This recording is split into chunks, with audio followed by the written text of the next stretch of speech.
Wisconsin Senator Tammy Baldwin specifically asked DeVos about cuts to financial aid programs for higher education.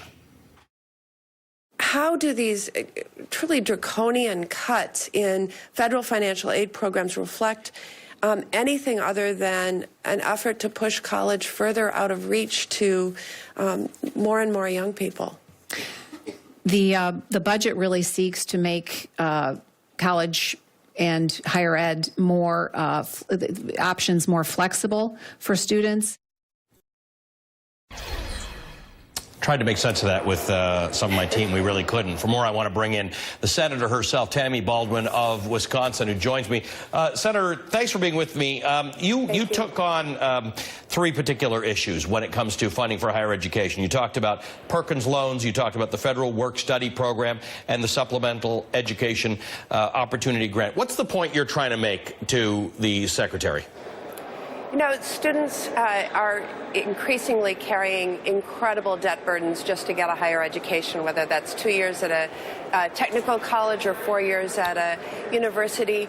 And when I asked Secretary DeVos about these massive cuts in loan programs, in grant programs, even in loan forgiveness programs, her answer was that these cuts resulted in more flexibility. How can fewer choices make, be more flexible?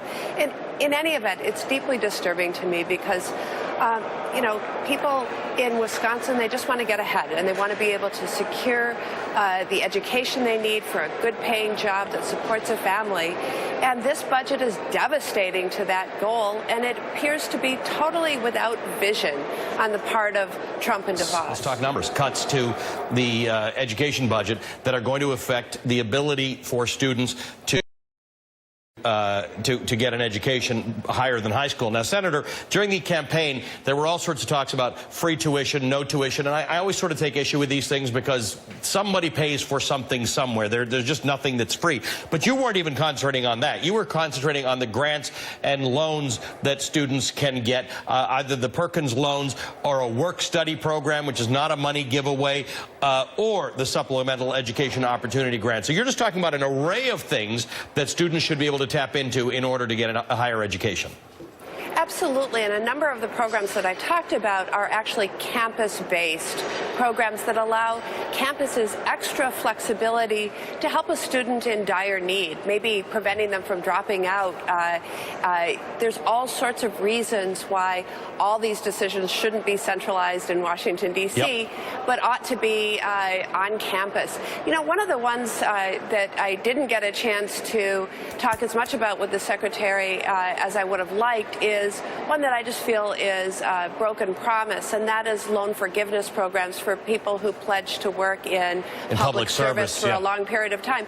Imagine, that's a promise they've been made. Imagine us pulling the rug out from people. This is not the direction we want to go in, especially when we know how key education beyond high school can be in our advanced manufacturing economy in a state like Wisconsin where we still make things. This is essential for people to be able to get the skills they need to get ahead. Let me ask you this, though, Senator. When talking to the Education Secretary, I don't think she chose to have her budget cut by 13%. So how do we square this? Because a lot of people don't think the budget for the Education Department should be cut by 13%. Now they've got to make cuts. Well, I don't know how you square it. We have a president who campaigned on working class issues. Education is key to be able to break a trap of stagnant wages to get ahead. And then a budget that could help be fulfilling that promise is instead crafted in a way that I think, again, pulls the rug out from under working people in this country, people who aspire to be able to get ahead for their families. So this is a real disappointment, and a lot of the answers we were getting in the committee were completely non-responsive.